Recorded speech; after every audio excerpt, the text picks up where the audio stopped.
They told me the pain would purify me. They told me the agony was proof of worth. But when the drills bit into my flesh, when the gene seed writhed like a serpent beneath my ribs, I realized the truth. There is no purification in pain. There is only transformation, and transformation demands sacrifice. Somewhere beyond the iron walls of the Schola, thunder rolled across the training fields. Recruits screamed prayers to the Emperor between gasps of blood. I was one of them, nameless, trembling, hungry for glory I barely understood. We had been gathered from the gutters of hive cities, from the ash wastes, from the dying colonies of forgotten worlds. We were told we might become angels of death, but first we had to survive becoming less than human. The first thing I remember is the smell, not of incense or sanctified oils, but of sweat, rust, and the thick stench of burnt promethium that clung to the air like grief. The skies above our training fields were the color of old blood, a permanent dusk painted by the manufactorum fumes that never ceased. Somewhere beyond those clouds the Emperor's light still shone, they told us. But here, in the dirt and ruin, we lived beneath his shadow. They herded us in by the hundreds, thin silhouettes wrapped in rags and hope, orphans, killers, hive-born scavengers, all marked by the same hunger that had nothing to do with food. We were told that only a handful of us would ascend. The rest would serve the Emperor in other ways, in labor, in servitude, or as fertilizer for the Schola's gardens. None of us dared ask which fate was worse. Every dawn began with prayer. The chaplain's voice thundered through the voxcasters, raw and absolute, his words cutting through the cold. Your flesh is weakness, your fear is sin, burn both, and rise as his instrument. We repeated the litany until our throats bled, until the words lost meaning and became rhythm, the rhythm of obedience. Then came the trials. They stripped us of names, shaved our heads, and branded our backs with the sigil of the Aquila, a promise and a threat. The first test was endurance. We ran through the ash dunes until our lungs screamed for air, until our skin cracked and bled from the wind's bite. Those who fell were left where they dropped. No one looked back. To look back was to admit weakness, and weakness was death. By the third day, I had stopped counting the bodies. The Scholar instructors didn't bother removing them anymore. They left them for us to see, a grim reminder of what faith costs. At night as I lay awake beneath the flickering glow lamps, I could hear the hum of the fortress above, the faint thunder of engines, the mechanical hymns of servitors toiling in endless maintenance. Sometimes, I imagined I could feel the eyes of the angels upon us, watching from the spires, judging who among us might be worthy to wear their armor. There was one among us who never spoke, a boy named Hestian, or so I'd heard before our names were stripped. He moved differently. Where others trembled before the chaplains, he stood like a statue, silent and unreadable. Once, during a sparring trial, I saw him break a man's arm with a single twist, his expression calm, almost bored. He didn't win because of strength. He won because he never hesitated. That night, as the rain hissed against the ferrocrete walls, I caught him kneeling alone before the training altar, whispering prayers I didn't recognize. His voice was steady, deliberate, not desperate like ours. When I asked him who he prayed to, he didn't answer. He only looked at me with eyes too old for his face and said, "To the one who's listening." After that, I didn't speak to him again. On the seventh day, they gathered us at the edge of the pit, a yawning chasm filled with black water and the carcasses of failed aspirants. We were ordered to descend, retrieve the relics buried beneath, and return before dawn. The water was freezing, thick with oil and rot. When I dove in, it swallowed the world in silence. Below, I felt something brush against my leg, not a body, but something alive, moving. My heart hammered as I reached deeper, my fingers finding the cold shape of a relic, a dented Aquila pendant. When I surfaced, gasping, I saw that only half of us remained. The rest were gone, swallowed by the pit. The chaplain walked among us then, his armor black as midnight, his skull helm gleaming under the floodlights. He stopped in front of me, took the pendant from my hand, and turned it over once before nodding. "Faith recovered from the depths of filth," he said. "Perhaps there is use for you yet." That was the first time I dared to believe I might survive, not because of strength or destiny, but because the Emperor had looked into the pit with me and found something worth keeping. As the sun bled over the horizon, we marched back through the ash dunes. The air shimmered with heat, and the world smelled of rust and rain. Behind me I heard the sound of the chaplain's croziers striking the ground, once for every fallen soul. By the time he finished, The echoes had become indistinguishable from the rhythm of our boots. The ash of faith had begun. Days blurred into one another. Hunger became constant, sleep became brief, and pain became prayer. The Shola didn't teach us to fight first. They taught us to endure. Endurance was the first form of purity. The body was clay, they said. It could be broken, reshaped, reforged in the Emperor's image. What mattered was whether your spirit survived the hammer. The trials that followed were worse than the pit. We were sealed in metal chambers, no light, no sound, just darkness and the whisper of our own minds. Some screamed until they went hoarse, others clawed at the walls until their nails tore away. The silence was supposed to break us, to strip away fear until nothing remained but obedience. By the third night, I stopped feeling the walls. The darkness had weight, pressing down like the Emperor's gaze. I don't know how long I lasted, only that when the doors opened, half of those who went in didn't come out. When the light hit my eyes again, I fell to my knees. The chaplain's voice filled the chamber. Those who still breathe have not yet earned it. Stand, prove your breath belongs to him. And so we stood, broken, but standing. The next trial was combat. They placed blades in our hands, blunt, rusted things, and set us against each other in the killing pits. There was no instruction, no rules. The walls rang with the sound of bone striking bone, the air filled with iron and blood. We weren't fighting for victory. We were fighting to exist. I remember Hestian again, calm as ever. While others swung wildly, he moved with deliberate grace, economical, efficient, almost serene. I saw him disarm 3 opponents without killing them. That alone drew the chaplain's attention. Mercy was rare here, and often punished. But instead of reprimand, the chaplain nodded slightly, as if he recognized something dangerous in the boy. I wasn't as precise. My first kill was clumsy, a blow driven by panic rather than skill. The sound of my opponent's skull cracking under the weight of my strike haunted me for days. I vomited afterward, and the instructors laughed. They said the Emperor purges weakness through the gut. At night, I dreamed of the pit, of the black water swallowing faces I once knew. I began to forget their names, their voices. The Shola wanted it that way, to strip away memory, until all that remained was devotion. But sometimes in the quiet moments before sleep, I whispered my old name under my breath, afraid even the walls might hear. It was the last thing that was still mine. One evening, after drills, a senior adept, a pale woman with augmetic eyes, entered our barracks. She walked between our bunks, scanning each of us with her mechanical gaze. When her eyes locked on me, she paused. "You endure," she said, her voice flat, almost mechanical. "We will see if your body agrees." The next day they took me away. The Medicae chamber was cold, lined with steel and incense. Servitors hummed in the corners, their limbs twitching as they prepared the instruments. I was stripped and laid upon a slab. The adept stood beside me, her data slate glowing faintly. "Implant compatibility assessment," she said, almost reverently. "Few survive this stage. Consider it an honor to be tested." I remember the needles, thick as quills, piercing my veins, the burning flood of chemicals, the world tilting and fading into static. Through the haze, I heard her voice again, distant, echoing through the chamber. "If he survives, mark him for gene candidate clearance." When I woke, I was alone. The pain was indescribable, like fire living inside my bones. My skin crawled with fever, my vision flickered between light and shadow, but I was breathing. Barely. Around me, other slabs were empty, some stained with blood, others still warm. Days passed in delirium. I couldn't tell what was dream and what was real. Sometimes I saw the Emperor's face, not as the statues depicted, but as a presence made of light and judgment, burning through the edges of my vision. Other times I saw Hestian standing beside my bed, his expression unchanged. I tried to speak to him, but no words came, only a rasp of air. When I awoke again, the fever had broken. My body felt heavier, denser, as if the bones themselves had hardened. The adept returned, scanning her data slate.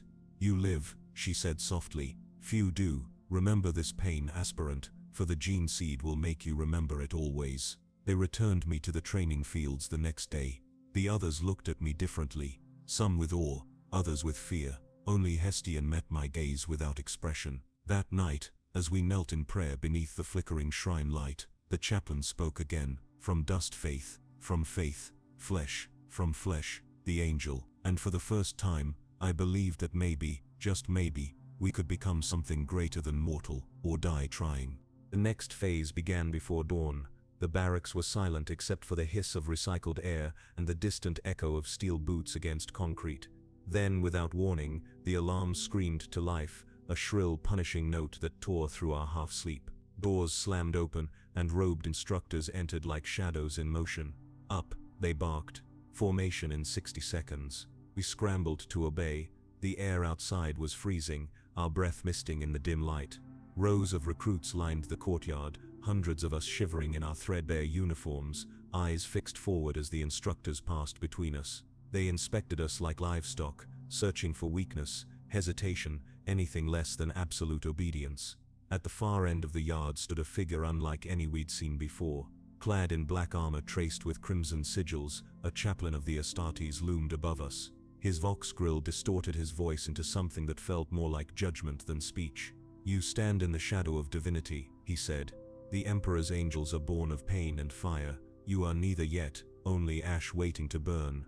We dropped to our knees in unison. The chaplain's presence was suffocating, his every word striking like a hammer against the soul. Behind his mask I imagined eyes like dying stars, cold, ancient, merciless. Then came the march. We were taken to the desolation outside the fortress, a wasteland of ash dunes and skeletal ruins. The sun, a pale red disk, hung low in a sky choked with dust. This was where the weak were left to die.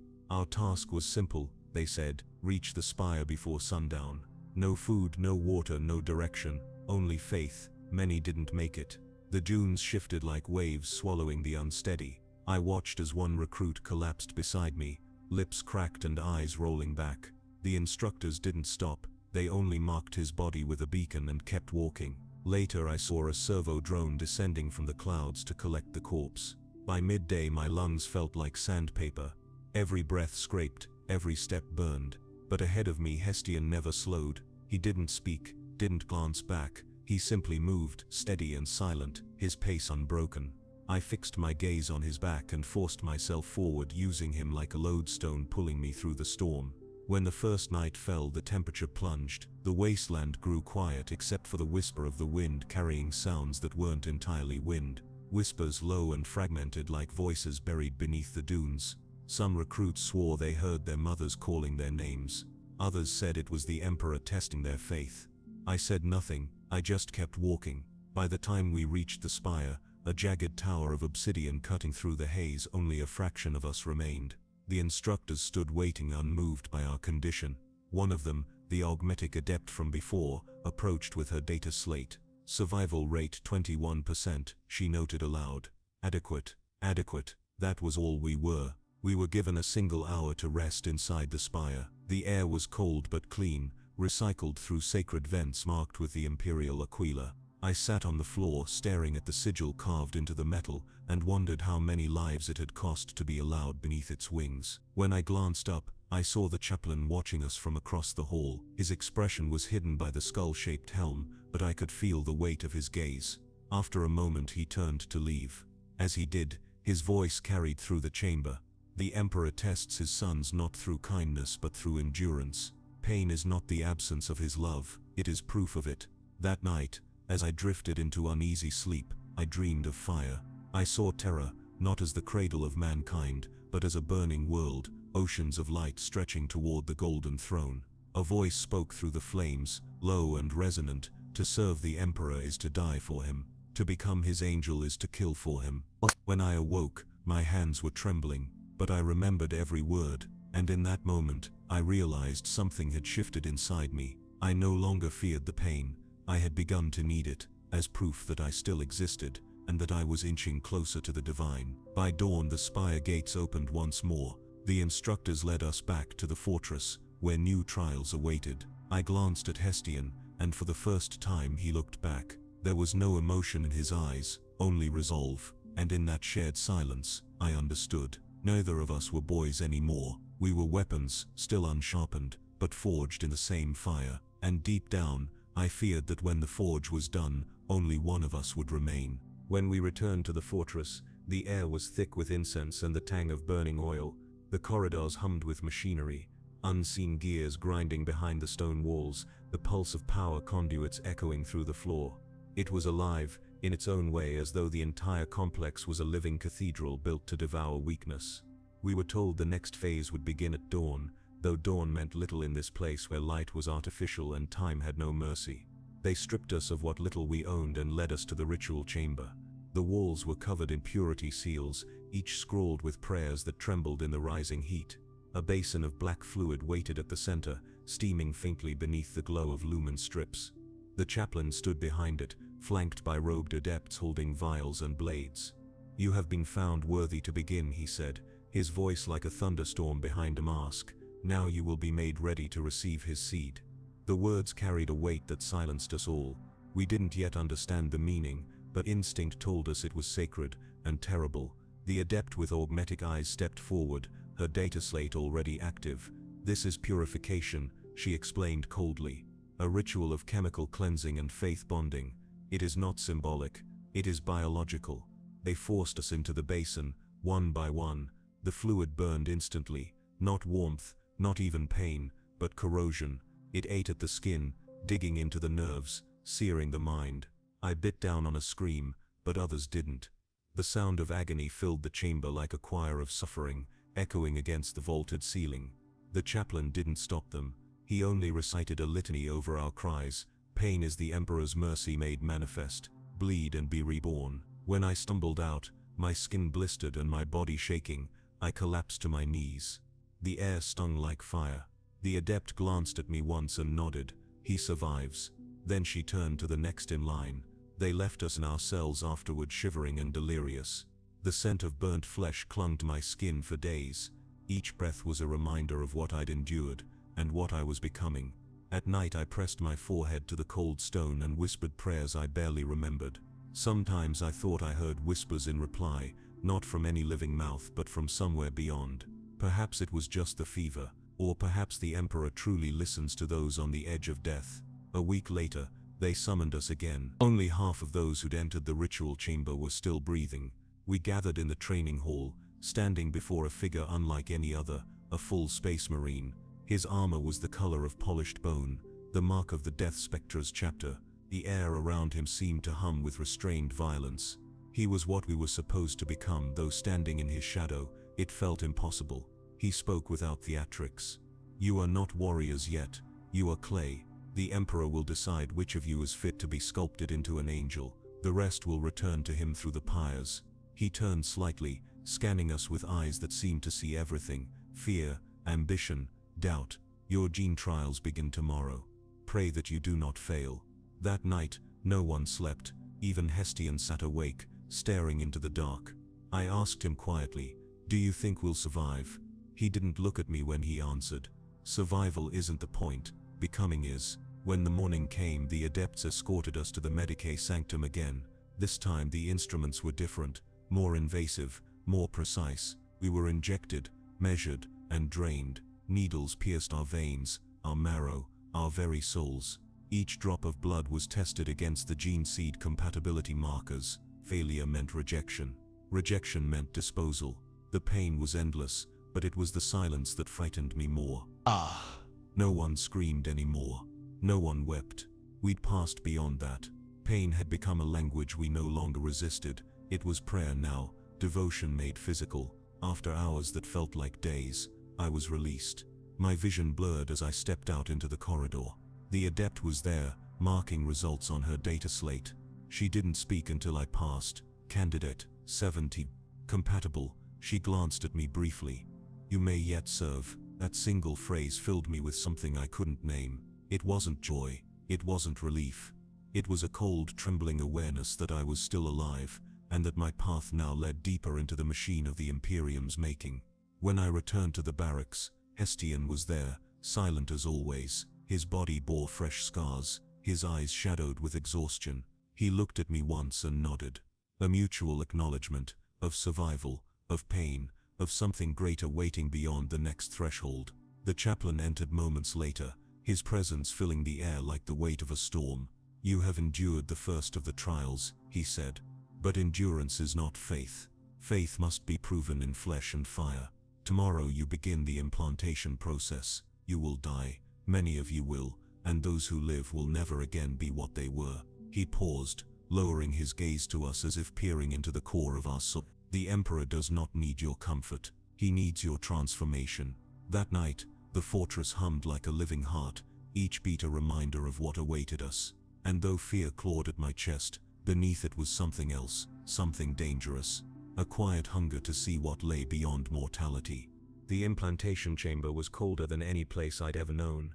The air itself seemed to hum with restrained violence, a silence that wasn't empty, but full of mechanical anticipation.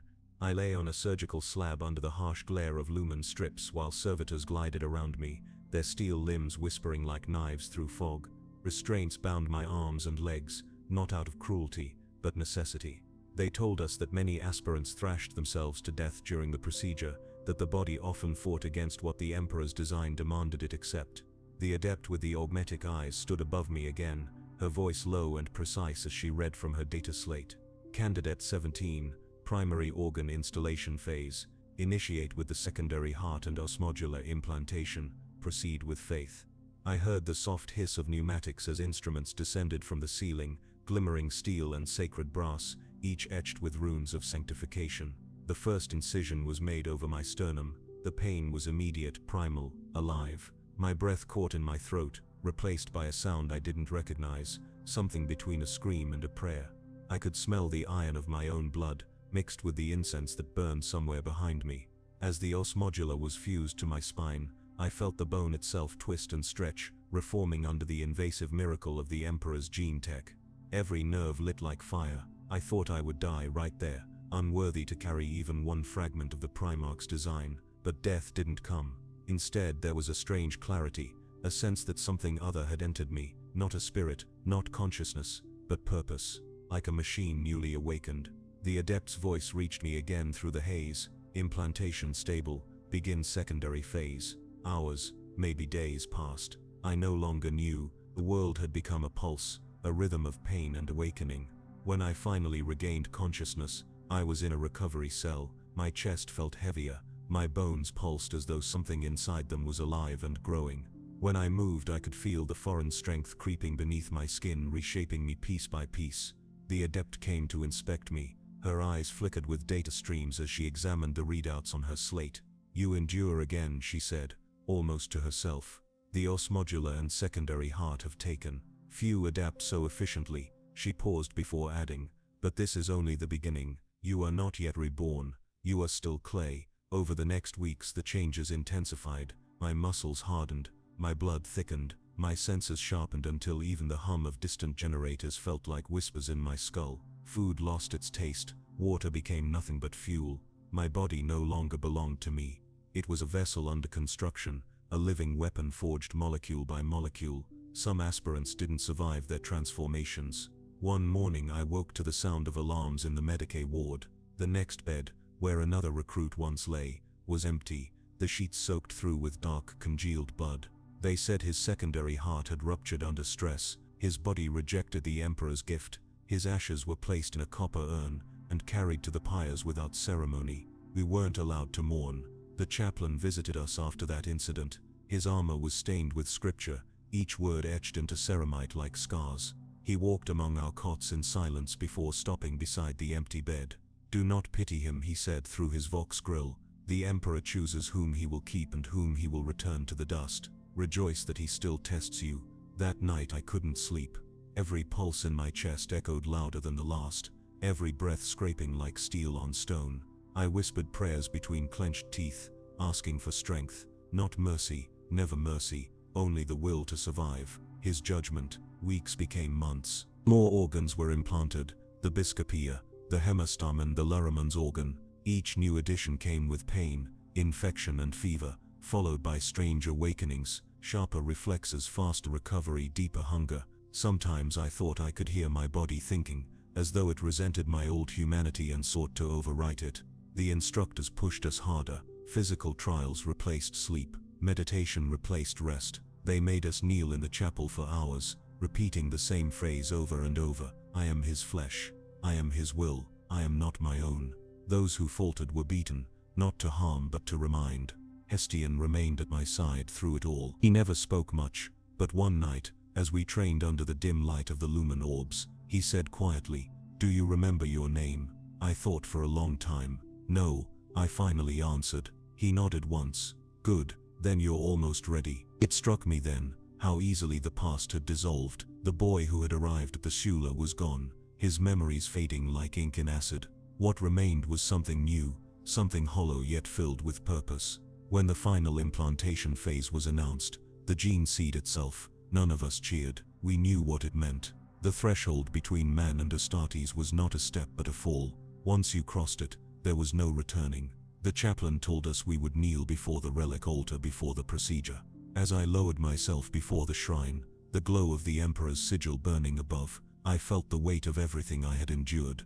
The pain, the loss, the endless nights, all leading to this. The chaplain's voice broke the silence. You came here as dust, and dust is unworthy of his fire. Now you burn for him. If you survive the flame, you will rise as an angel. If you perish, your ashes will still serve as the incense of his glory. And as I knelt there, beneath that terrible light, I realized that part of me wanted to burn. They said the transformation was over when the final gene seed took root, but that was a lie, or perhaps a mercy we told ourselves. The truth was that our rebirth had only just begun. The flesh may have survived, but the mind still clung to fragments of what it had been, like a body trapped in the echo of its own death. The apothecaries told us the chemical balances would settle, that our thoughts would align with the new architecture of our bodies. But in the nights that followed, when sleep came like a reluctant ghost, I could feel the old self clawing from beneath the armor of my soul, begging to be remembered. The training that followed made no room for weakness. Dawn came as an explosion of klaxons, the barracks flooding with white light and the roar of the drill sergeant's vox grills. We rose in silence. Speaking before being spoken to was punished by days of isolation or worse, spiritual reconditioning. We ate nutrient paste and recited the canticles of endurance while servitors scrubbed the floors around us, humming binary hymns. By the third week, every trace of softness was stripped from us. Hestian stood beside me during the marksmanship trials, his movements crisp, deliberate. We were issued modified bolt rifles, heavier than any weapon I had touched before, their recoil enough to shatter the bones of an unaugmented man. But our new forms absorbed the force easily, the sound of the bolter's roar echoing through the range like thunder in a cathedral. The smell of propellant and sacred oils hung heavy in the air. Each shot we fired wasn't a test, it was prayer in motion, a declaration of purpose. There were 40 of us when the training began. By the end of the second month, 21 remained. Some broke their bones during grav drill trials, others simply stopped moving, their bodies no longer able to sustain the metabolic fire burning within them. The apothecaries removed the gene seed from the fallen, sealing the capsules with solemn efficiency. Those who died were not mourned. Their remains were catalogued, their ashes mixed with promethium, and offered to the flame in the Hall of Remembrance. We were told that their sacrifice strengthened the rest of us, that through their failure, the Emperor's will refined his chosen. It was during these trials that we began to understand what brotherhood meant. It was not camaraderie or comfort, it was survival through unity. When one faltered, another bore his burden. When one bled, another fought harder. Our bodies were being rebuilt, yes, but so too was the collective soul, a single purpose forged from many. One night after a particularly brutal melee exercise, I found myself kneeling in the rain outside the training hall. The storm drenched the parade ground, the thunder blending with the distant chant of the chaplains as they conducted the evening rites. My hands trembled, slick with blood, my own and that of another aspirant who had fallen to my strike. He still breathed when they dragged him away, though I knew he wouldn't by morning. Hestian found me there. He said nothing at first, only stood beside me, watching the rain cut through the darkness. After a while, he said quietly, "Do you feel it yet? That emptiness?" I nodded. "It doesn't go away. It shouldn't," he said. "That's where faith belongs." His words lingered long after he walked away. Faith, it was a strange thing, not the faith of the layman who prayed to saints and relics, but a colder, harder thing. Faith in purpose. Faith that pain was proof of progress. Faith that obedience was not submission, but clarity. As weeks bled into months, the tests grew darker. We were sent into the catacombs beneath the training complex, where the air reeked of rust and rot. They called it the Silence Trial. Each aspirant entered alone, unarmed, and was ordered to reach the other side. No light, no guidance, only the echoes of your own breath. They said it was meant to test endurance, but every one of us knew it was designed to break the mind, to make us confront what still lingered inside. When my turn came, I stepped into the darkness, and felt the door seal behind me. The air was thick, heavy with the hum of unseen machinery. I could hear faint whispers, mechanical and human, blending in unnatural harmony. I walked forward slowly, my footsteps muted on the damp metal floor. Minutes stretched into hours. At first I tried to measure the distance by counting my steps, but eventually, I lost track. The silence wasn't empty, it was alive, pressing against my mind, forcing me to listen to the thoughts I'd buried beneath discipline and duty. Voices began to emerge, faint at first, then sharper. My mother's voice, my father's, then the cries of the boy I'd killed during sparring. All illusions I knew, all conjurations of the chamber's psycho-reactive field, but knowing didn't make them less real. I dropped to my knees at one point, my chest tight, my hands shaking. Then I remembered the chaplain's words, "You are his flesh, you are his will." I rose and kept walking. When I emerged hours later into the cold light of the surface, the instructors didn't greet me with praise or approval. They simply nodded and marked my name on a slate. Those who failed to emerge at all were forgotten. That night I understood what the silence trial truly meant: to kill the echo of your former self, to strip the last threads of humanity that might still resist the transformation. We weren't becoming stronger men, we were becoming something else entirely, and in the reflection of my dormitory's steel wall, I saw it clearly for the first time. My eyes had changed. No longer brown, but a deep metallic hue that caught the light like burnished iron. The man I once was had vanished. The brotherhood had begun. The next phase was not about strength or endurance anymore. It was about obedience. Absolute, unwavering obedience. The chaplains made that clear the moment they entered the training halls. Cloaked in black and gold, their skull-faced helms glinting under the lumen strips, they were the Emperor's voice made flesh. When they spoke, even the apothecaries stood silent. Every word they uttered was law, every phrase a shard of divine truth forged in fire and blood. We were assembled in formation, rain still dripping from the ceilings of the drill yard. One of the chaplains paced before us, a Crozius Arcanum gripped in his gauntlet. His vox grill distorted his voice into a metallic snarl that reverberated through the hall. "You believe yourselves chosen," he began, "but choice is a lie. You are not chosen, you are claimed. The Emperor does not ask. He takes. He burns away what is impure until only his will remains." He stopped in front of me. I could see my reflection in his helm, pale, gaunt, eyes hollow but burning with something new.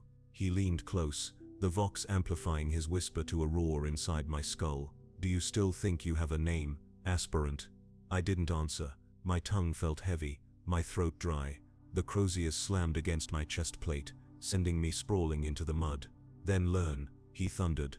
"Names are for men. You are no longer men. You are clay. You are iron waiting to be shaped." We learned quickly that defiance, even hesitation, was punished not with pain but with silence. The chaplains would stare at you, motionless, until the weight of your own guilt crushed you. It was worse than any beating.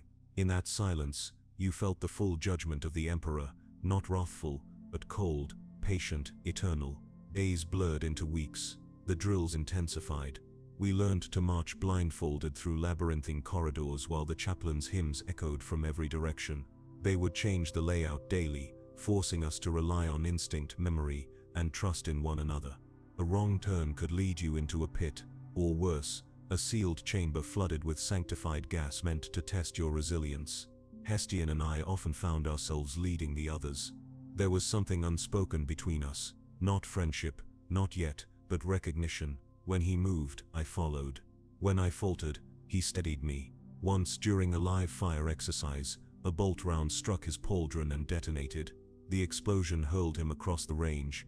I ran through the smoke, dragging him behind cover, as the instructors shouted for us to continue the course. He was half conscious, blood streaming from a rent in his armor. "You should have left me," he rasped. "Then I'd have failed," I replied. He smiled through the pain, a rare, almost human expression. "Maybe you're learning." By the end of that month, only 14 of us remained.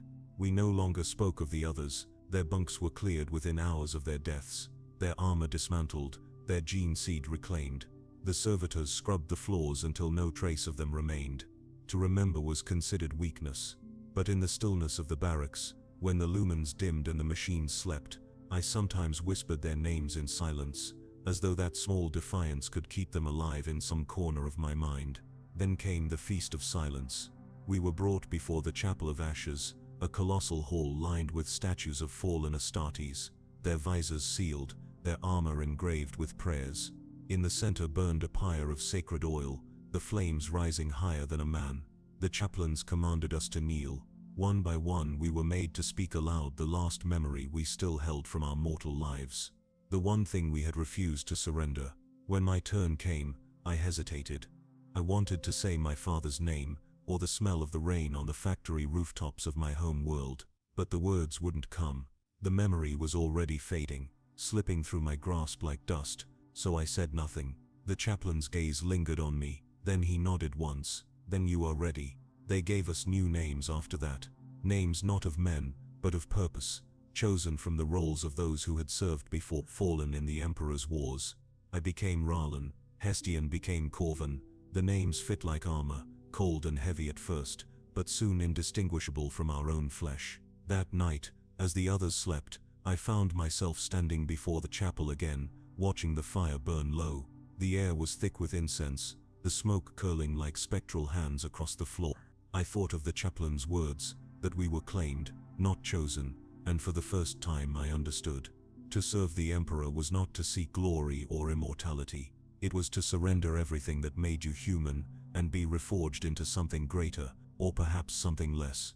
In that moment, the firelight caught the edge of my reflection in a pool of oil at my feet.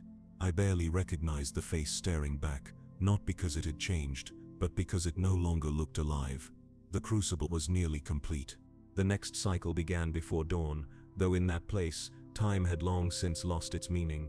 The training halls of the fortress monastery were sealed from the outside world, lit only by the flickering glow of lumen strips and the cold, perpetual hum of the power conduits running through the walls.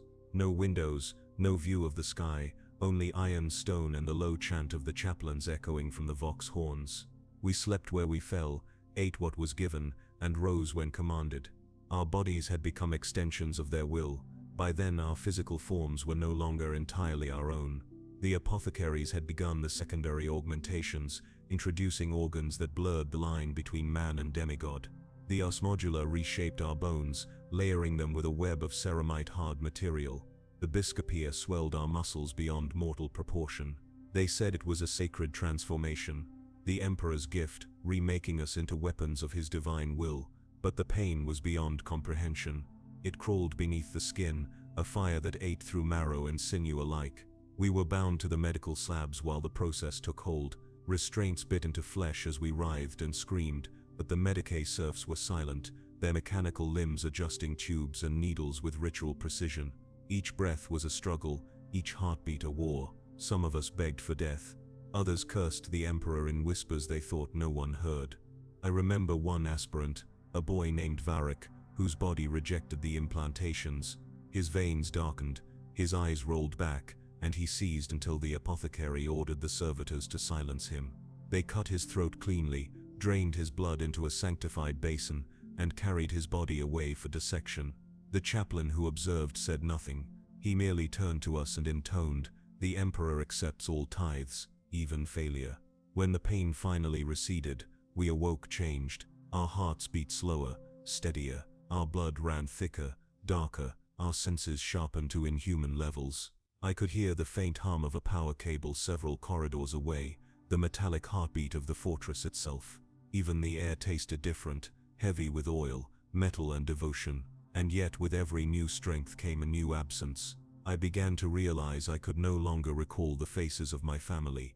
Their features had blurred into nothing but shapes and shadows. Memories that once burned bright were now as faint as ghosts behind fogged glass. It frightened me at first, that hollowing out of self, but Corvin reminded me that fear was weakness. "Forget them," he said one night as we polished our training armor. "They were never meant to follow you here. We were born twice, once as men, once as angels. Only one of those lives is meant to last." His words were meant to comfort, but they echoed in my mind long after he slept. Was this what ascension truly meant, to rise above humanity by losing every trace of it? The next test came soon after, the labyrinth of blades. It was a proving ground buried deep beneath the fortress, where the walls themselves were lined with razored servitor limbs and retractable blades. We were sent in teams of 3, no armor, no weapons. The objective was simple: reach the exit before the labyrinth reset. But the corridors shifted constantly, walls moving with mechanical precision, crushing or slicing those too slow to adapt. I remember the hiss of steel, the scent of ozone, the warmth of blood spraying across my face. The labyrinth was alive, almost sentient, testing not just reflexes but trust. Corvin and I moved as one, relying on instinct and the rhythm of our shared breath.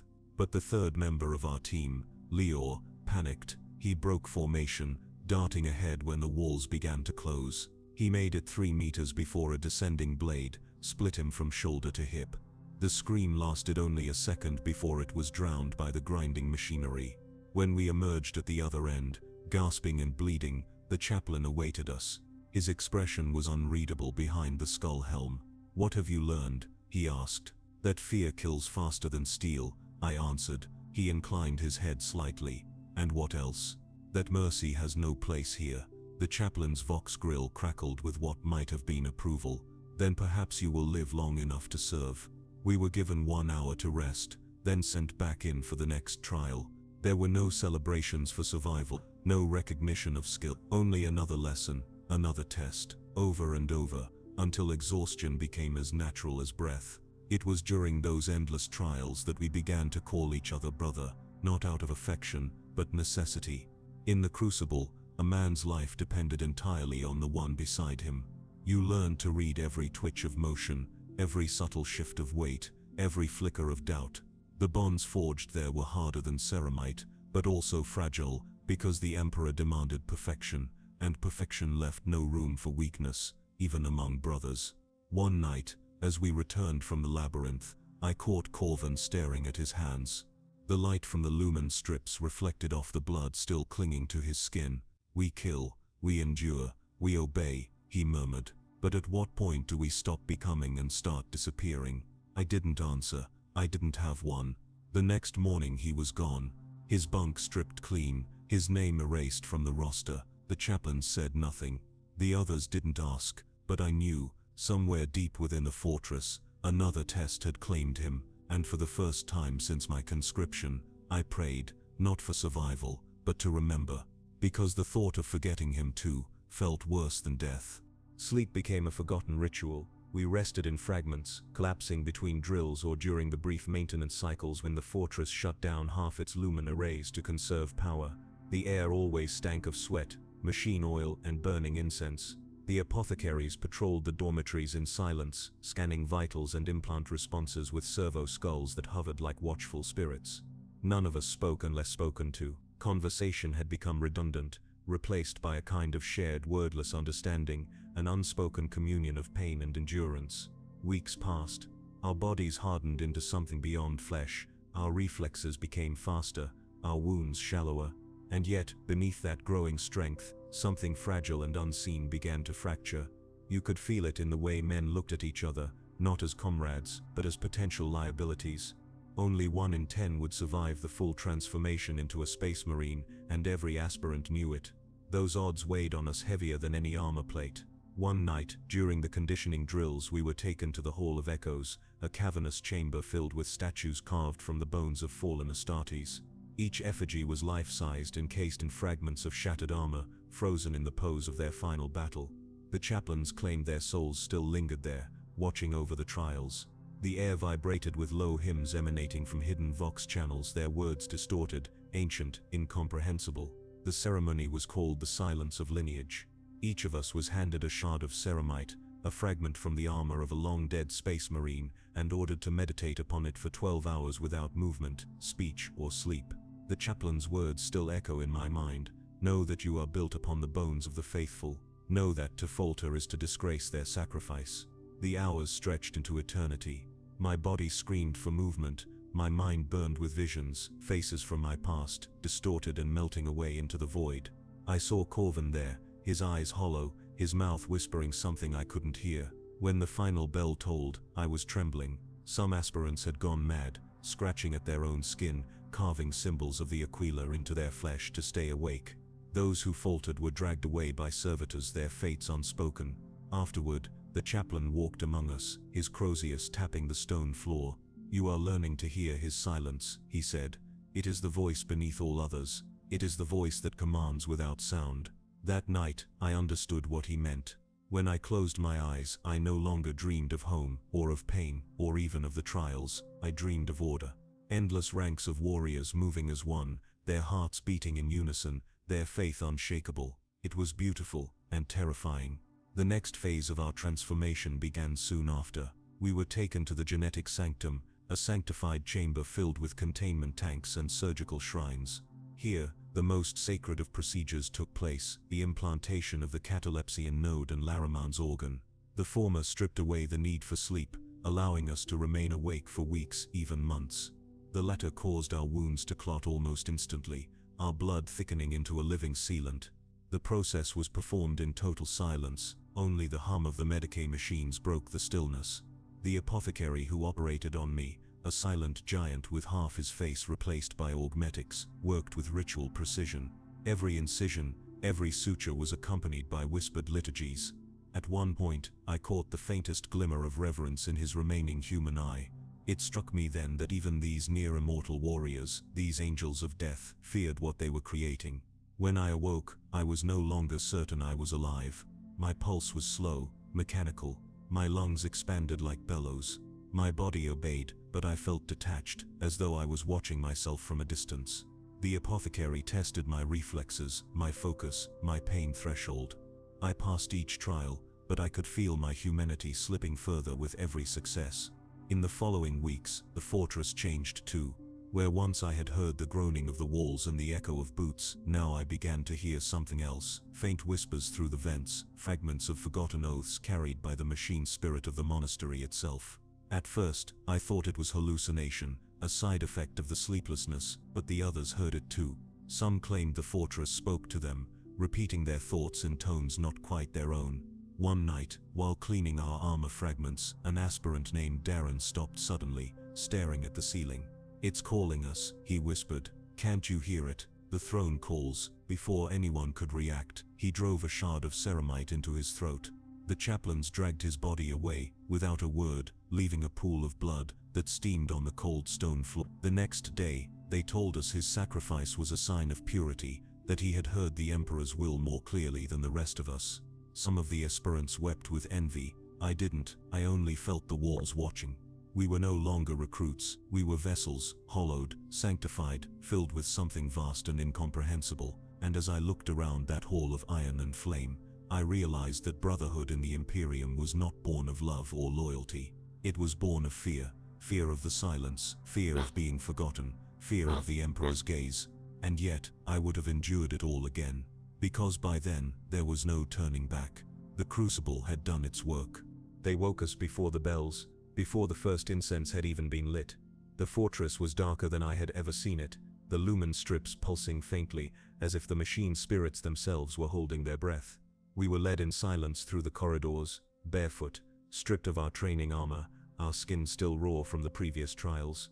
The air was cold and metallic, tasting faintly of ozone and blood. None of us spoke.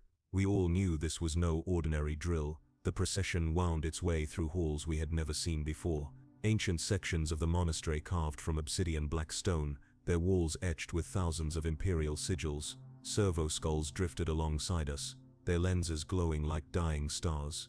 At the end of the corridor stood a pair of massive doors shaped in the form of a spread imperial aquila. The chaplain raised his crozius, and the seals disengaged with a deep grinding moan. Beyond lay the chamber of becoming. It was a sanctum unlike any other, circular, vast and alive with light. The air shimmered with incense and burning promethium, and the sound of machinery pulsed like a heartbeat. Around the chamber stood the apothecaries, their armor painted bone white, their faces half hidden behind surgical masks adorned with purity seals.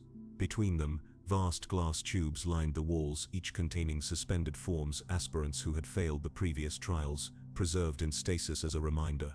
Their eyes were open, unblinking, their bodies forever caught between man and something more.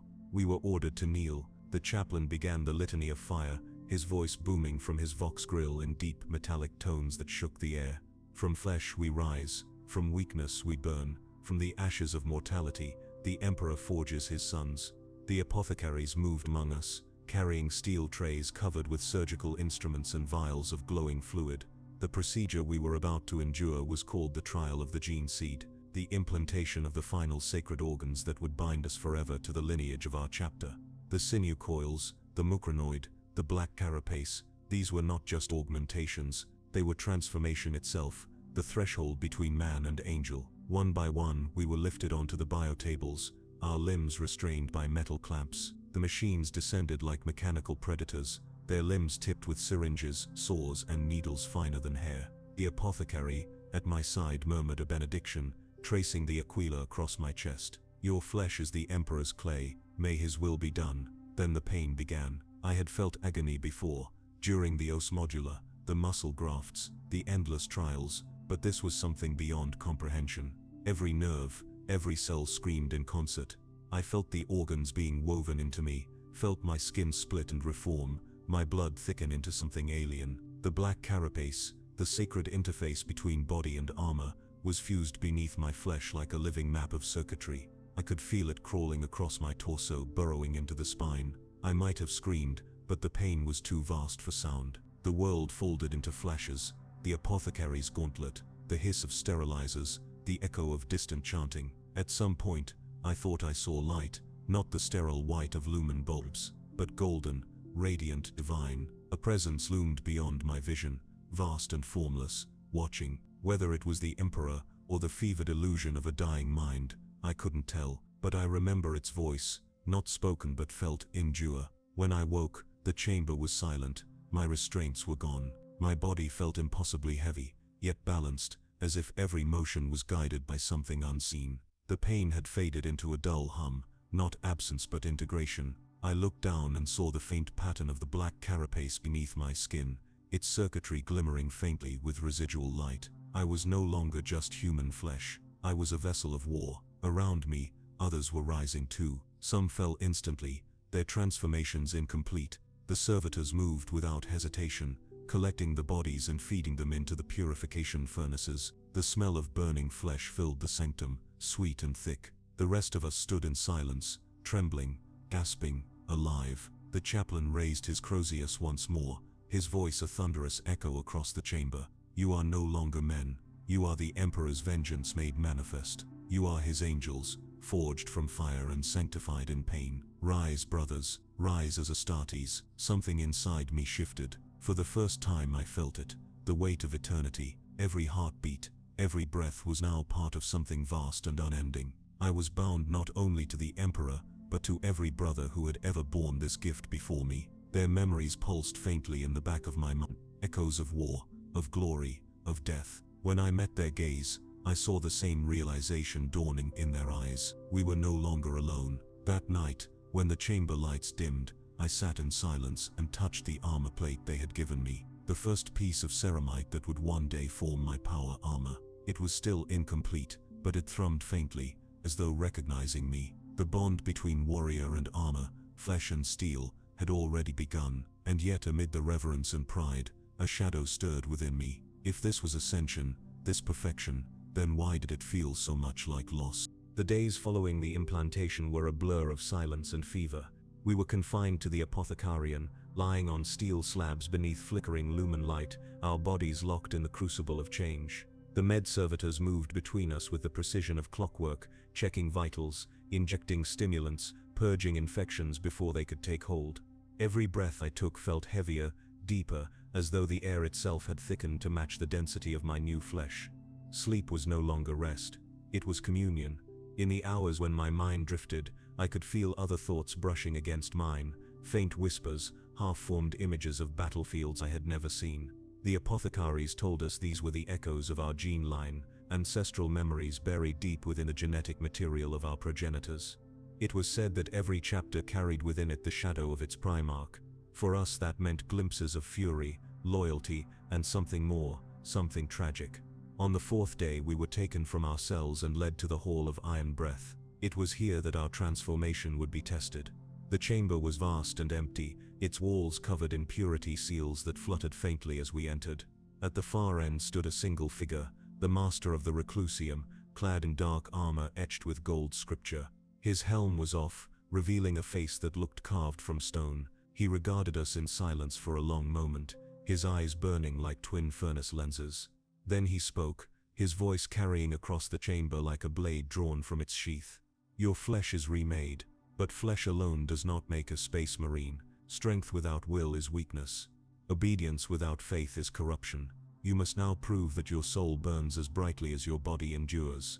Without warning, the chamber filled with fire. From the vents above, jets of superheated promethium roared into existence, bathing the floor in flame. We reacted instinctively, spreading apart, seeking cover, but there was none.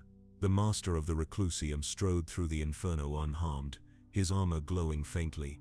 His voice boomed through the roar. "Pain is the voice of the Emperor. Listen well." My skin blistered, the black carapace beneath it pulsing with light as it absorbed and redistributed the heat. I could feel the gene seed working, repairing, adapting, strengthening, but the test wasn't endurance alone. All we were ordered to move through the flames toward the far gate, each step taken under the weight of both agony and faith. The weak faltered, one aspirant fell to his knees, screaming as the fire consumed him. The chaplains did not intervene. His voice faded, and when the flames cleared, only ash remained. By the time I reached the gate, my vision was streaked with red. My armor plate had fused to my burned skin, but I stood, barely, my breath ragged, my eyes fixed on the aquila above the doorway. The master of the Reclusium approached and placed his gauntlet on my shoulder. "You endure," he said quietly. "That is all the Emperor asks." That night I did not dream, but when dawn came, something inside me had settled, a calm so deep it felt unnatural. The whispers in my mind had grown clearer. I could almost make out the voices now, resonating within the chambers of my mind like an ancient choir. Fragments of battle cries, oaths, laughter, the clash of blades. And then for the first time I felt hunger. Not for food nor for rest, but for war. Sicaries called it the red memory, the awakening of the implanted glands that could unleash fury beyond mortal comprehension. It frightened me at first, that boiling intensity lurking beneath my calm, but the chaplains assured us it was divine. The Emperor's wrath, they said, lived within us now. Our training shifted. We were given our first taste of astartes combat drills, precision beyond anything human.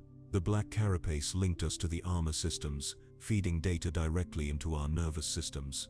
Each movement became faster, each strike cleaner. I could feel the armor responding to my thoughts, as though it knew me. One evening during close combat training, I faced Brother Candidate Lyson, a warrior whose strength had always outmatched mine. But when his strike came, something inside me snapped. My world narrowed to a single heartbeat. The red memory ignited, and I moved before thought, before mercy. When the haze cleared, Lyson lay motionless on the ground, his jaw shattered, his chest plate dented inward like foil. The chaplain only nodded. "Good," he said, "the fire obeys you." But in the quiet after, I stared at my hands, these new monstrous hands, and wondered what I had lost to gain such power. The apothecaries told us that doubt was natural, a final remnant of the man we used to be. In time, they said, it would fade. Yet when I lay in the barracks, surrounded by the rhythmic sound of 100 new hearts beating in unison, I realized something terrible. It was fading. I could no longer remember my mother's face, or the sound of my village river, or even the name of the world where I was born. It was as if the Emperor himself had reached into my mind and erased everything that did not serve him. And though I told myself it was holy, that I was becoming something more, a small silent part of me mourned the man I had once been. Weeks passed, though time had begun to lose its meaning within the fortress monastery. Days were marked not by the sun, which we no longer saw, but by the toll of the iron bells and the bark of commands echoing through the halls. We woke, trained, bled, healed, and were reshaped again. The mortal rhythm of life was gone. In its place was a mechanical order, a perfect and merciless cadence. I began to understand that the transformation was not simply of flesh or bone, but of perception. Colors seemed sharper, sounds layered with hidden harmonics. I could hear the pulse of machinery deep within the walls, the heart of the fortress itself, beating in time with my own. The very stone of this place felt alive, its whispers seeping through my armor during the long hours of meditation. We were taught the catechisms of battle by the chaplains, words meant to silence doubt and bind the mind to duty. Each verse was carved into our memory with brutal repetition. We recited them while sparring, while cleaning our bolters, while being drilled to exhaustion. They became reflex, not thought, not belief, but instinct. Through the fire of faith the flesh endures, through the will of the Emperor, the soul ascends. But one night I woke from meditation to find Brother Lysan, the same aspirant I had nearly killed, staring into the lumen shadows, his expression distant. His voice when he spoke was low and uneven. "Do you ever feel it?" he asked. "That there's something inside you that isn't you?" I didn't answer. I didn't need to. We both knew what he meant. The gene seed whispered in our dreams now, more vivid, more demanding. It was like an echo of a will that was older than any of us, pushing at the edges of our thoughts. The apothecaries told us it was the Emperor's blessing, the gift of divine purpose. But sometimes when the lights flickered, and the air turned heavy with incense and oil, I wasn't sure. There were days when I felt entirely hollow, an echo of what I had been, a vessel waiting to be filled. During combat drills we were paired against servitors, hulking mechanical husks armed with blades and hammers. They attacked without emotion, without hesitation. We learned to strike without mercy, to turn precision into art. Blood stained the training decks daily, though few of us noticed any more. Pain was not pain, it was simply data. The body reported damage, the mind adapted, the soul obeyed. Then came the trial of the Oath Stone. In the Sanctum of Ascendance, each of us was led before a colossal slab of black marble, etched with the names of those who had risen before us, warriors who now bore the Emperor's light into the stars. The Reclusiarch commanded us to place our gauntleted hands upon the stone and speak our names, renouncing the past. It was said that when the oath was true, the stone would respond. When my turn came, I stepped forward. The marble was cold beneath my palm. I spoke the name I had been born with, and then released it, letting it drift from my tongue like smoke.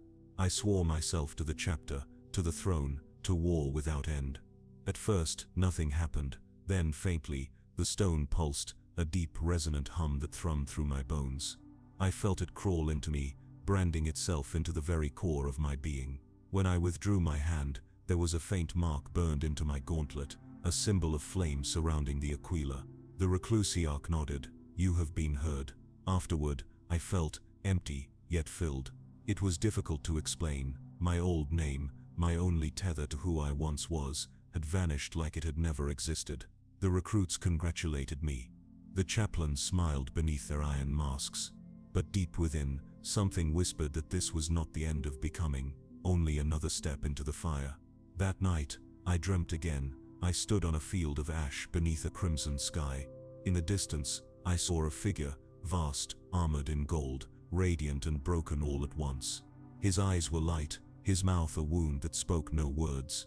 I tried to approach, but the ash beneath my feet turned to flame, and I woke gasping, the scent of burning still in my lungs. When I told the apothecaries, they called it a sign of faith, a dream sent from the master of mankind. But I wasn't sure if what I had seen was divine, or something else entirely. Still, I held my silence. To doubt openly was death, to question was heresy, and so I learned to wear the mask, not just of armor, but of obedience. I learned to smile when the chaplains spoke of glory, and to bow when they called us chosen.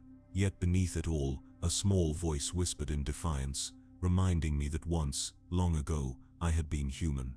It was growing fainter now, and soon I feared it would be gone entirely. The next trial began without warning, as most things did within the fortress monastery. The bells rang at an hour none of us could measure, and the dormitory lights snapped to full illumination. We were ordered into the hall of tempering, a cavernous chamber where the air shimmered with heat, and the scent of molten metal hung heavy. The clang of hammers on anvils echoed like distant thunder. The walls were lined with forges, their flames licking at the air like hungry beasts. There, under the gaze of the master of the forge, we were stripped of our training garb, and clad in the beginnings of power armor. Not yet the full blessed suit, but a proto-shell of plates and servos that would teach our bodies to move as one with the machine.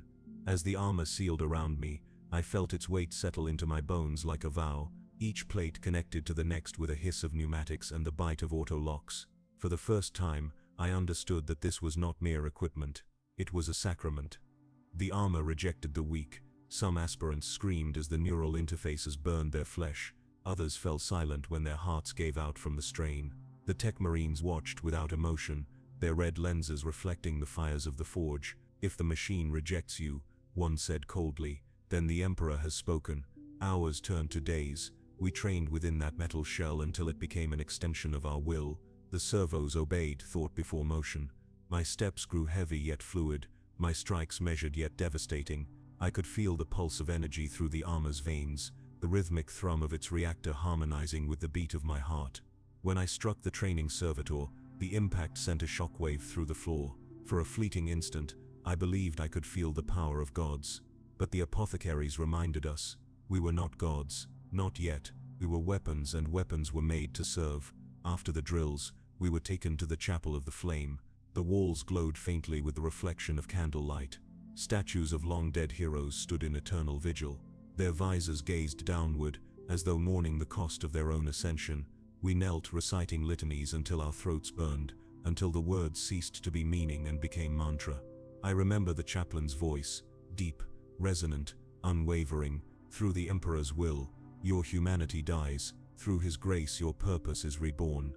The transformation was nearly complete. Only one test remained, the trial of brotherhood. We were placed into the combat cages once more, but this time, the servitors were replaced by each other. The objective was simple: survive. The reward to prove that our loyalty to the Emperor transcended the frailty of emotion. The first strike caught me across the jaw, splitting the skin even through the armor's edge. I retaliated instinctively, my blade meeting that of Brother Lysan. Sparks burst between us as the metal clashed. The sound was deafening, primal, ancient. We fought like beasts, driven by the need to endure. Yet beneath the fury, there was no hatred, only the cold knowledge that this was necessary, that one of us might not rise, and that the Emperor demanded it. When my blade finally found his shoulder, piercing the armor and drawing blood, he did not cry out. He only smiled, the expression faint and almost peaceful. "You are ready," he whispered, before collapsing to the floor. The apothecaries carried him away. I never saw him again. That night I sat alone in the barracks.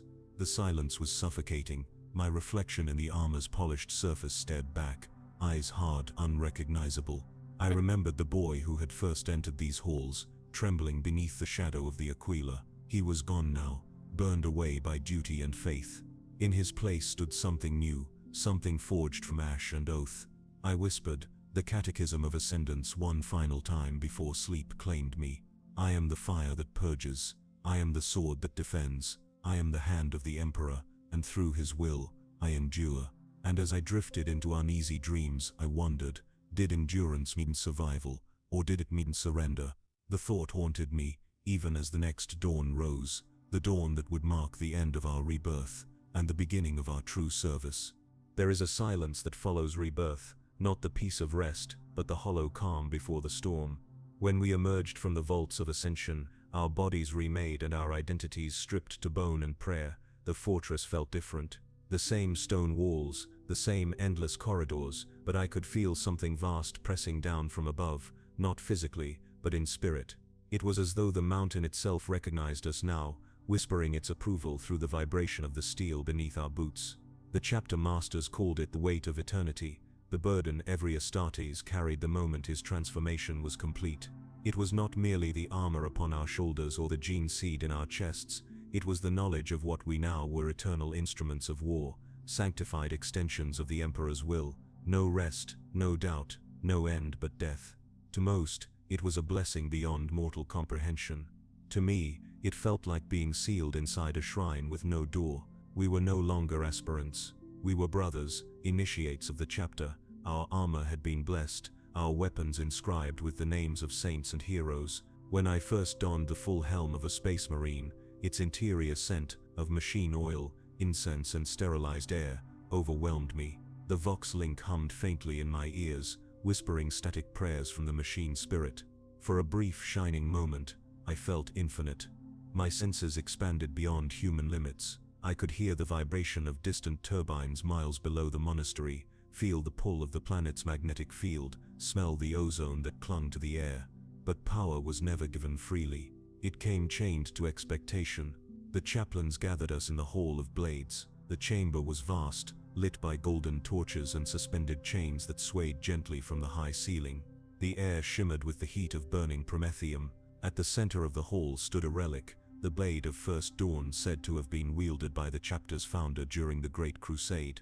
Its edge caught the light like fire frozen in metal. The reclusiarch stepped forward, his voice a thunderclap through the vox. "You have shed your weakness, you have drowned your mortality in the Emperor's flame, but you are not yet his servants, you are not yet his sons. Before eternity accepts you, you must prove you can bear its weight." Thus began the Crusade of Shadows, our first trial as true brothers. We would descend into the catacombs beneath the fortress, where the dead of the chapter slept in their tombs, guarded by spirits of machine and memory. There, among relics and ghosts, we would walk the path of service, a pilgrimage through the echoes of those who came before us. The entrance was sealed by adamantine gates carved with the likeness of angels and skulls. As they opened, a blast of cold air swept over us, carrying the scent of dust and ancient incense. Our boots rang hollow against the metal floor as we descended.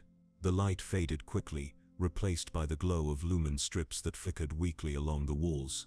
It was said that those who faltered within these tunnels would never be seen again, their souls bound forever to the catacombs as penitent shades. Each step deeper was a descent into memory.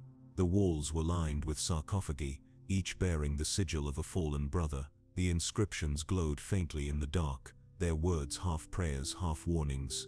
I found myself tracing the name of one, Brother Cassian, hero of the 13th siege. I wondered if he had felt what I felt now, pride wrapped in our knees, glory that tasted of iron and ash. Further in, the path narrowed. We moved in silence, our breathing loud within our helms. The air was thick with age, heavy with echoes. And then, faintly, we began to hear it, a low chant, distant yet growing clearer.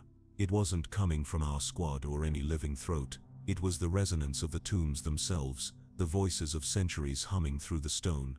We were told it was the chapter's spirit, guiding us. But to me, it sounded less like guidance, and more like a warning. The chant grew louder as we descended, vibrating through our armor, resonating in our bones. It was not language as men understand it, more vibration than word, more pulse than sound. Some brothers described it as the hymn of the Emperor's angels, others said it was the echo of the machine spirit that guarded the tombs. But I felt something else within it. A rhythm, ancient and almost mournful, as if the dead were whispering a truth we were not meant to hear. We followed the light of the lumen globes carried by our sergeant, their glow barely cutting through the dust-laden dark. The catacombs were a labyrinth, carved in layers upon layers of forgotten halls.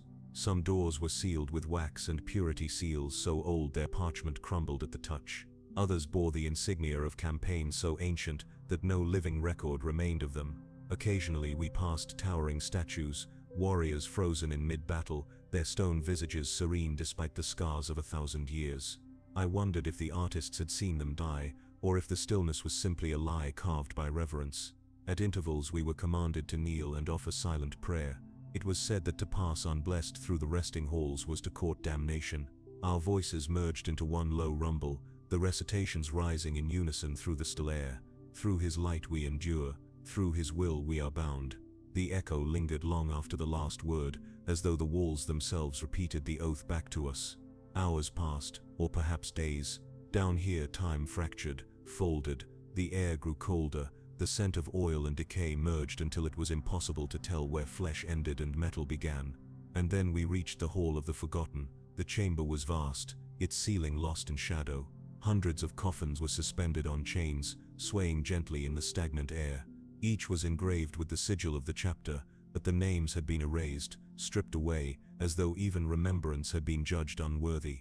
The silence here was total. Even our armor's servos seemed to quiet, unwilling to disturb the sanctity of this place. Our sergeant ordered us to split into pairs and search for the relic that would mark our trial's end. The heart of the founder, a crystalline artifact said to contain a fragment of the gene seed from which our chapter was born. The relic was both symbol and truth, proof of continuity, proof that we were indeed bound to the Emperor's purpose. Lysan would have been my partner once, but he was gone. My new brother Kale was silent, his movements precise and efficient. There was no need for words between us. We understood, the relic was not what mattered. The journey through this place was the trial. It was about endurance, obedience, the surrender of self. We searched in the dim light, our footsteps echoing softly. The deeper we moved into the chamber, the stronger the hum became. The air quivered with energy, faintly luminous in shades of blue and violet. The relic was close. I could feel it. And yet, beneath that vibration was another frequency, low and discordant, like the growl of something ancient beneath the surface. Then came the whisper. At first I thought it was Kale speaking. But his posture was rigid, his eyes fixed forward. The voice came from nowhere, from everywhere. "Do you know what you've become?" it asked. The tone was neither cruel nor kind. It was curious, almost pitying. I froze, scanning the shadows, my finger tightening on the trigger of my bolter. "Identify yourself," I demanded through the vox. Only static answered. Kale looked at me, his expression unreadable behind his helm. The voice came again, softer now. "You bear the Emperor's mark, but do you remember the man beneath it?" I felt my pulse quicken. The catechisms came to me like instinct. "There is no man beneath the armor, only duty." I repeated it, forcing the words past the rising unease. The whisper laughed, not mockery, but sorrow. "Then duty is all you will ever be." And just as suddenly as it began, it was gone. Kale said nothing, though I could sense his unease. We continued forward, until the glow of the heart filled the chamber, a crystalline structure suspended in a field of pale light. It pulsed like a heartbeat, slow and steady. The relic was beautiful, perfect. It radiated power, and yet, as I reached out to touch it, that same whisper coiled in the back of my mind again, faint but certain. "Eternity is not a gift, brother, it is a sentence." When my hand made contact, the light flared. The tombs groaned as though the dead themselves stirred. My visor went white with static, and for an instant I saw visions, battlefields stretching beyond time, worlds burning, and above it all, the Emperor's light, blinding and eternal. When I awoke, I was on my knees before the relic, Kale standing beside me. The sergeant's voice came through the vox. "You have seen, brother. You have known. The burden is yours now." And as I stood, the whisper within me finally fell silent. Not gone, but waiting. Waiting for what? I could not yet tell. We returned to the surface not as men who had completed a task, but as fragments of something vast and unknowable. The light of the upper vaults felt unreal after so long in the catacombs. Dust hung in the beams that fell through cracked stained glass, and I watched it drift as though the entire world had slowed to a crawl. The relic was secured, and our sergeant carried it with the reverence of one holding a fragment of divinity itself. Yet there was no celebration, no triumph in our return, only the hollow rhythm of armored boots against stone, echoing up the long ascent. When the doors of the tomb sealed behind us, I felt an invisible weight settle over my chest. I had touched the relic. I had heard the voice, and deep within, I could not silence the memory of that final whisper. "Eternity is not a gift." The words lodged themselves behind my eyes like a shard of ice. Our return was met by the chaplain. His armor was black as the void, etched with scripture so dense it seemed to shimmer when he moved. His skull helm regarded us with silent judgment, and though his voice was filtered through the vox grill, it carried the weight of ancient oceans. "You have walked among the honored dead," he said. "You have seen the bones of our beginnings. What remains of you now?" None of us spoke. There was no answer that could satisfy him. He turned and gestured for us to follow. "Then come," he said. "The Emperor shall decide what you are worthy to become." We marched through the sanctum halls once more, passing acolytes and servitors who averted their eyes in silent awe. In the distance the thunder of the manufactoria continued, a heartbeat of the Imperium, eternal and unceasing. The chaplain led us to a chamber I had not seen before, its walls carved with spiraling scripture. In the center stood a massive golden throne, not as radiant as the one on Terra, but built in its image, a shadow, a reflection, a shrine. Before the throne burned a brazier filled with sacred oils. The chaplain reached into it, drawing his fingers through the flame without flinching. He touched each of us upon the brow, tracing the aquila in shimmering light. "The flesh remembers what the soul denies," he murmured. "Let the flame sear what weakness remains." When it was my turn, the heat burned through the thin layer of my armor's cowl, biting into skin. I smelled the faint sweetness of scorched flesh but did not move. Pain in that moment felt almost cleansing. After the anointing, we knelt as he began the final recitation, the litany of becoming. It was an ancient rite, older than our chapter, older perhaps than the Imperium itself. Each line was a renunciation of doubt, of self, of memory. Each word peeled another layer away, until what remained was not man but will. As he spoke, the whisper in my mind stirred again, faint now, fragmented. It asked no questions, offered no resistance, it only watched. When the final verse fell silent, the chaplain motioned for the apothecaries to enter. They came like ghosts, white-robed, faces hidden behind the glass of their helmets, carrying instruments that gleamed under the chamber's light. The transformation would begin here. Flesh would yield to gene seed, the body would become something else. I was made to lie upon the slab, restraints clicking into place across my wrists and chest. The apothecary's voice came through the vox, calm, measured, reverent. Your blood will be remade in his image. Your pain is not punishment, it is offering. The first incision was precise, almost gentle. The sound was soft, but I felt it reverberate through every nerve. Chemicals flooded my veins, cold, luminous fluid that turned my heartbeat into thunder. The world became white, then gold, then nothing. In that void the whisper returned, louder this time, clearer. This is the price of perfection, it said. The man dies, the god machine rises, and for the first time I understood. The Space Marines were not merely soldiers, they were monuments, living extensions of an ideal so vast, so consuming, that no human heart could truly survive it. We were not being saved, we were being unmade. The pain reached a crescendo, bones cracked and reformed, veins hardened with new purpose. My lungs burned as if drawing in holy fire. Somewhere beyond the haze, I heard the chaplain chanting, his voice rising above the hum of the machinery. From the blood of the Emperor, we are reborn. From the shadow of death, we ascend. When my vision returned, I no longer recognized the shape of my own hands. The scars were gone. The skin was pale and new, traced with faint lines of silver, where the gene rites had taken hold. My breath came slow, measured, inhumanly steady. I rose unsteady but alive, or something close to it. The chaplain regarded me in silence. "Rise, brother of the eternal crusade," he said. "You are no longer of this world, you are of his." The others stirred around me, each bearing the same look, awe mingled with quiet terror. And though I stood taller, stronger and purer than I ever had, I could not shake the echo that lingered beneath it all. Eternity is not a gift, but I would carry it nonetheless. The first time I beheld the stars again, I no longer recognized them. The sky stretched above the fortress monastery like an ancient wound, dark, endless, beautiful in its cruelty. Once, those constellations had inspired me as a child on some forgotten world, a place of soil and wind and laughter. Now they were markers of conquest, navigation points for death. The man who had once looked up in wonder was gone, replaced by something colder, sharper, something eternal. We were arrayed within the reclusium, our armor now complete, each plate sanctified with oil and incense. The heraldry of our chapter burned bright against the obsidian ceramite. The wings of the imperial aquila spread across our chests like brands of holy fire. The scent of machine oil, ozone and sanctified blood filled the air heavy as incense. Servo skulls drifted above us, whispering binary hymns while servitors moved in mechanical rhythm, sealing purity seals upon our pauldrons with molten wax.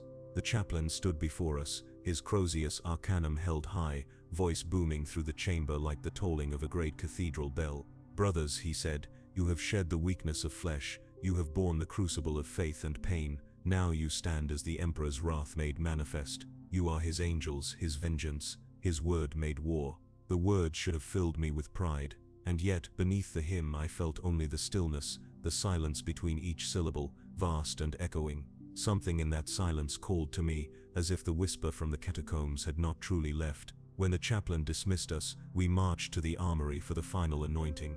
The bolter, the weapon of the adeptus astartes, was placed in my hands for the first time. Its weight was perfect, not heavy, not light, inevitable. Every component sang with restrained violence. I could feel the machine spirit within it, ancient and vigilant. As I performed the rite of activation, my fingertips trembled.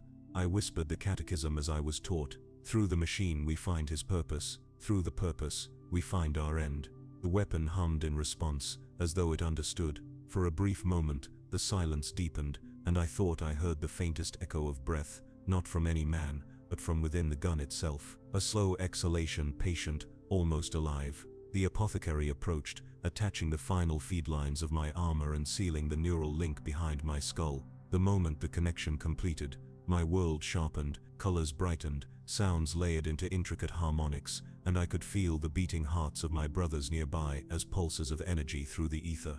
We were no longer many, we were one. The sergeant strode forward, his armor older than any of us could fathom, its surface scarred by 100 campaigns. He raised his power sword, its edge humming with restrained fury. "Today," he said, "you cease to be students. You are warriors of the Imperium, guardians of mankind's dying light. You will know no fear, no doubt, no rest, only war eternal." We repeated the oath in unison. The words thundered off the cathedral walls, shaking dust from the high vaults.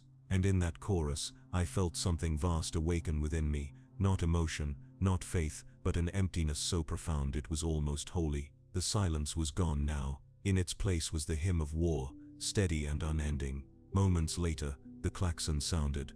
Our first deployment. We followed the sergeant through the launch corridors, the red light of the embarkation bay flashing against our armor. The drop pod loomed before us like an iron tomb. I stepped inside without hesitation. The restraints clamped down and the world became metal and motion.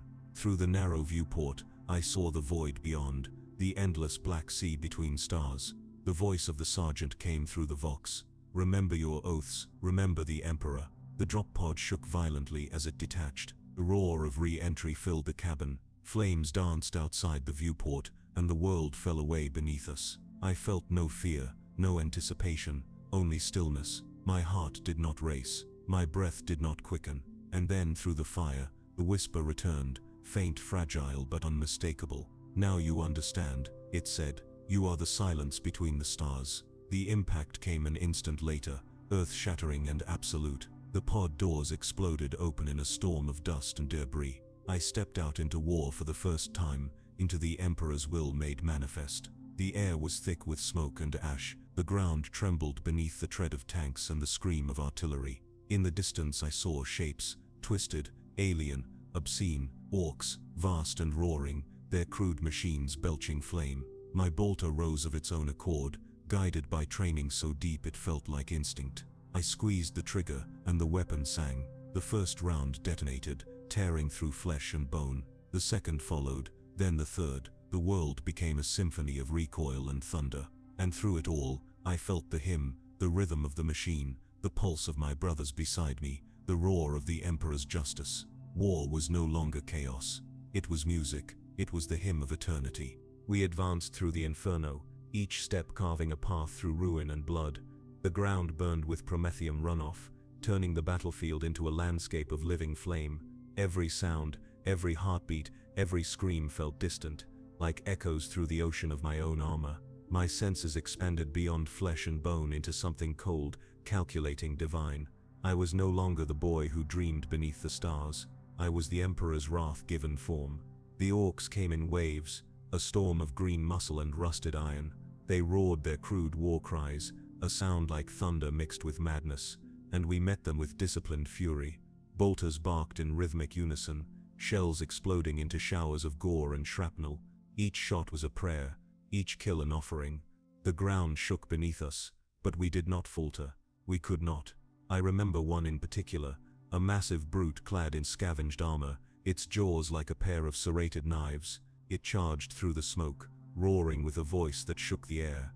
I raised my bolter and fired. The first round glanced off its chest plate, the second tore through its shoulder, the third blew its skull apart in a red mist. The creature fell mid-stride, its body crashing into the mud with the finality of a broken world. And then, for just a heartbeat, the battlefield fell silent.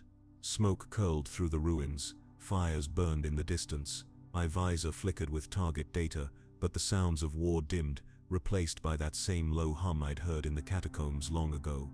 The whisper that had haunted me through the trials spoke again, not through my vox, not through any mortal tongue, but from within the marrow of my bones. "Now you see," it murmured, "this is eternity. The Emperor does not give peace. He gives purpose, and purpose is endless." I stood there, staring at the horizon, the burning world, the bodies of the fallen, the distant shimmer of enemy reinforcements descending from orbit. I realized, with a clarity that cut deeper than any blade, that this would never end. Not for us, not for me. The Emperor's light did not banish darkness. It merely held it at bay, one battle at a time, one life at a time. The sergeant's voice broke through the vox. "Squad Primus, advance, purge the heretics and cleanse this ground." The order was absolute. There was no room for hesitation. I moved with the others, firing, advancing, killing. The rhythm returned. Step, aim, fire, step, aim. The hymn of war rose again, a steady, beautiful rhythm of destruction. When the last of the orcs fell, silence returned once more. The world smoldered around us, and I realized that the silence was not absence, it was presence, the same sacred stillness that had followed us since the catacombs, since our transformation. It was the Emperor's gaze, infinite and indifferent, watching from the throne that could never die. The sergeant knelt beside the fallen. "Another world cleansed," he said softly. "Another victory in the Emperor's name." I looked to the sky. The stars burned cold above the smoke, as they always had. And in that moment, I understood the truth, the terrible, awe-inspiring truth that all of us carried but few dared to speak aloud. We were not men anymore. We were not even heroes. We were silence given purpose. We were the hymn that never ends. As the Thunderhawk descended through the clouds, its engines roaring like the voice of a god, I felt the hum of the machine spirits rise again, in harmony with my pulse. The brothers around me stood in formation, motionless and eternal, the Emperor's angels of death, his chosen sons. And as the dust swirled around us, I thought of the whisper one last time, that faint voice that had guided me from the shadows. "There is no peace in service," it said, "only the silence between wars." I bowed my head, and stepped once more into eternity.